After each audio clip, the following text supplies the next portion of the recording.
महर्षि व्यास द्वारा रचित अनेक पुराणों में से एक पुराण है श्रीमद् देवी भागवत पुराण, जो माँ दुर्गा की उत्पत्ति और उसके कर्तव्य की रोचक गाथा है। इसमें बताया गया है कि एक समय सृष्टि पर महिषासुर नाम का एक राक्षस था, जिसका आधा शरीर असुर जैसा और आधा भैंस जैसा था। उसने कठोर तपस्या करके ब्रह्मा जी से ये वरदान पा लिया कि कोई भी देव दैत्य या मानव उसे मार नहीं सके, कोई स्त्री ही उसे मारे। उसे ये भ्रम था कि जो स्वयं अबला है वो मुझे मारने में समर्थ कैसे हो सकेगी। अमर होने के अहंकार में आकर उसने देवताओं को सताना प्रारंभ कर दिया। सभी देवताएं दया की गुहार लेकर ब्रह्मा जी के पास पहुंचे। ब्रह्मा जी शंकर जी तथा विष्णु जी के पास पहुंचे। विष्णु जी की राय से सभी देवताओं के सम्मिलित तेज से एक नारी रत्न की उत्पत्ति हुई, जिसे नाम मिला दुर्गा।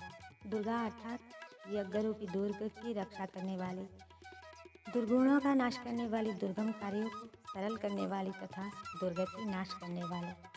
सभी देवताओं ने देवी को अलग अलग आयुध प्रदान किए और आभूषणों से भी अलंकृत किया।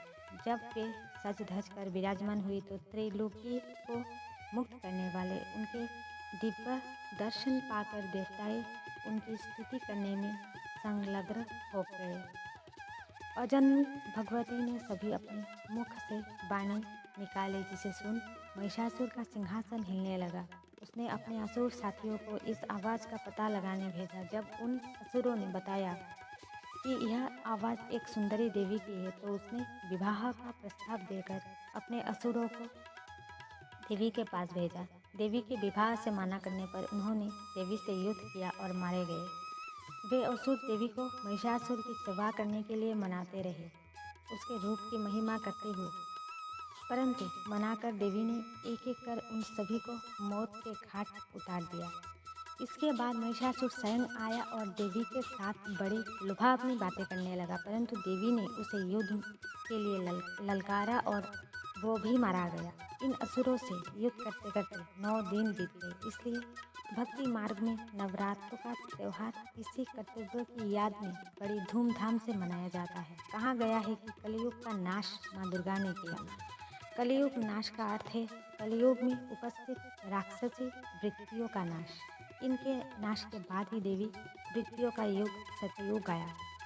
भारत में जितने भी देवता या अन्य महात्मा हुए हैं, उन सब का यादगार दिवस वर्ष में एक बार मनाया जाता है, परंतु देवी दुर्गा के निमित्त नवरात्रि वर्ष में 2 बार मनाए जाते हैं।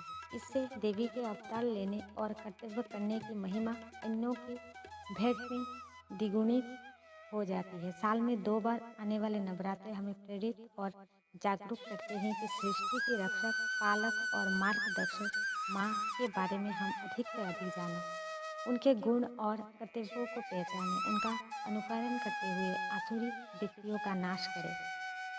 वास्तव में एक ऐसी अलौकिक माँ दुर्गा को क्या हम जानते हैं? उनके बारे में कितना जानते हैं?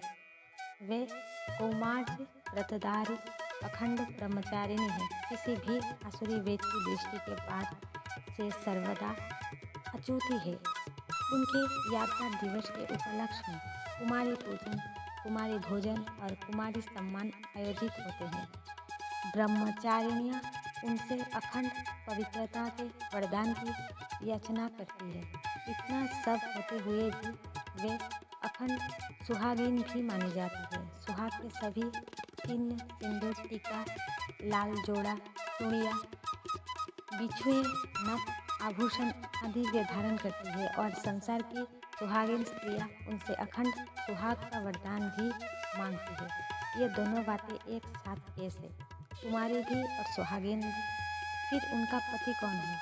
लक्ष्मी जी के साथ श्री नारायण और श्री सीता के साथ श्री राम दिखाए जाते हैं, परंतु देवी दुर्गा के साथ किसी भी देवता का नाम नहीं लिया जाता है। मंदिर में भी वे शेर पर सवार, नितांत अकेली और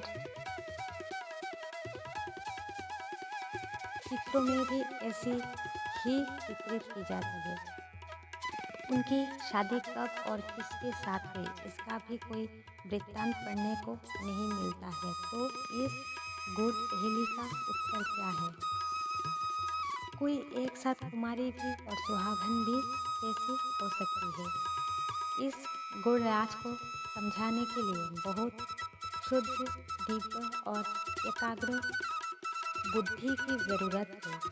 काल चक्र घूमते घूमते सतयुग, त्रेतायुग, द्वापर युग को पार करते करते जब कलयुग के अंत में आप पहुँचता है तो सृष्टि में अनेक प्रकार की आसुरी वृत्तियाँ बढ़ चुकी होती है। इसके कारण हाहाकार करती मानवता किसी ईश्वरीय शक्ति की बाट जोहने लगती है। तब परम दयालु, कृपालु, भक्त, वत्सल, करुणामय, दाता, दिलवाले भगवान शिव इस धरती पर एक साधारण मानवीय तन में अवतरित होते हैं और उनको नाम देते हैं पिताश्री ब्रह्मा। ब्रह्मा बाबा के बुद्ध तन में बैठकर जब वे ज्ञान गंगा बहाने लगते हैं तो आसुरी वृत्तियों से आहत अनेक नर नारी उनकी शरण लेने लगते हैं और जीवन को निर्विकार बना लेते हैं। उनमें भी माताएं और कन्याएं अधिक लगन से इस कार्य में संलग्न हो जाती है। कन्याएं आजीवन ब्रह्मचर्य व्रत की दृढ़ प्रतिज्ञा लेकर भगवान शिव को ही अपना पति मानकर उन पर न्यौछावर हो जाती है।